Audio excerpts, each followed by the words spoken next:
When William Samoei Ruto unleashed his terror on Rigathi Gachagua, he drew a line and he wanted to know who are with him or with the opponent. The words of the former president of America, George W. Bush, when Osama bin Laden bombed the World Trade Center, he said, during such moments, you are either with us or with the enemy. And William Ruto decided during such moments when he was impeaching Rigathi Gachagua, he was the mastermind. It was clear that you are either with him in that impeachment process or you are not with him.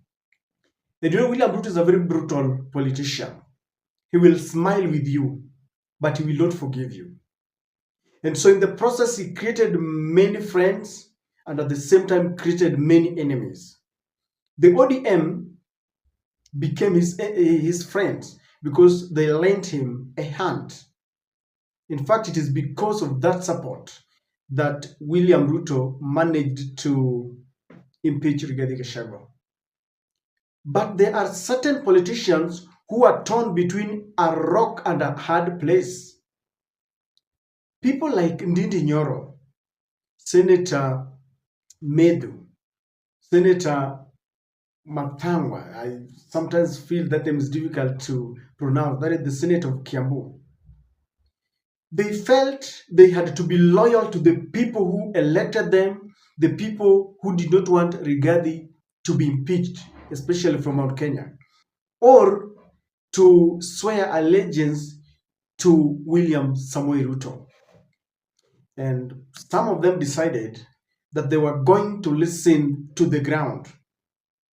And one such person is Ndindi Nyoro. As we speak today, Ndindi Nyoro is suffering the consequences of ignoring and defying Ruto orders. Recently, because we know that during the impeachment process, one, Ndindi Nyoro was not even in parliament on that day. They were somewhere, I think, with Babu Weno, because they didn't want to be part of it. Even before the D-Day when they were voting, Ndindi Nyoro had become quiet all of a sudden. He was not posting anything. He was not attacking Raila. He had just decided that he wanted to come down and just see how things are moving. And this angered William Samoei Ruto. Now, Kenyans could not fail to realize that even on the swearing day of Kithure Kindiki, Ndindi Nyoro was conspicuously missing because there was a video of Sabina Chege that was going viral and people were asking, this is the person who promised Rigathi Gachagua of her support. She voted to impeach him and then attended the swearing-in ceremony. And the impeachment of Rigathi Gachagua hasn't gone well with the people of the mountain. It is only that there's nothing that they can do. Some say that they have moved on, but they have not. Now, recently, one of the ways in which William Ruto wants to punish Ndindi Nyoro, we read that the people who supported William Ruto and are chairpersons in different house committees are going to be ejected. Currently, Ndindi Nyoro is a chairman of the budget committee, if I'm not wrong. And they are planning to eject him and give it to someone who is loyal. That is how difficult and dynamic politics is. Because Ndindi Nyoro was a very close ally of William Ruto. He used to attack Uhuru. He suffered. I remember one day he was in, I think it was a vernacular station, and the police came and there was a police vehicle waiting for him outside the gate, and he said, I will spend my night in the studio because these people want to arrest me. People like Alice Wahome came, the members who allied to William Ruto. At some point, William Ruto had even, people saw it like he was grooming the Kiharu member of parliament, Ndindi Nyoro, to take over the leadership of Mount Kenya, because he was being told that Kiambu has had two presidents, Jomo Kenyatta and Uhuru Kenyatta. Nyeri had the late president Mwai Kibaki, and of course the former deputy president Rigathi Gachagua, and they were saying that it was the turn of Muranga, where Ndindi Nyoro comes from. But now, after rejecting Ruto's mischief to impeach Rigathi Gachagua, William Ruto wants to punish him. Because I've told you, William Ruto does not forgive. Now, there are sources that indicate that the Kiheru Member of Parliament is also a very angry man because he reflects back on how he has helped Ruto, how William Ruto charged him against Uhuru, how William Ruto charged him against Raila Amolo Odinga, and how William Ruto promised them that Raila would not get into this government, and they went overboard attacking Raila. Now Ruto brings in Raila and wants to eject them. Ruto has ejected Rigathi Gachagua, and he's a very, very angry man. And it is said that Ndindi Nyoro is crafting an mass exit plan to ensure that those who are disgruntled from the UDA will exit. Where they are going is something that is still speculatory. Others are saying that they want to join the Jubilee Parliament.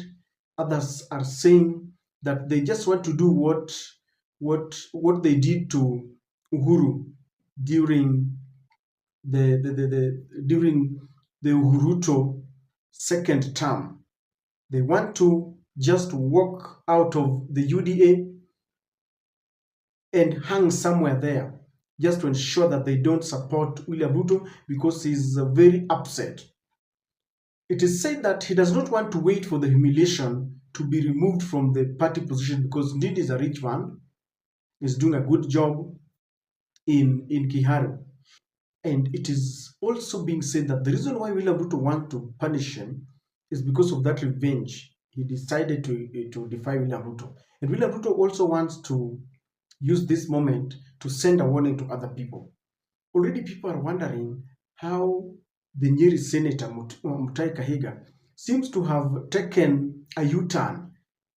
The man who used to say that Rigathi must be respected, the man who said that when you vex or you disrespect Rigathi Gachagua, you disrespect Murima, is now telling William Ruto we have moved on, just think of Nyeri.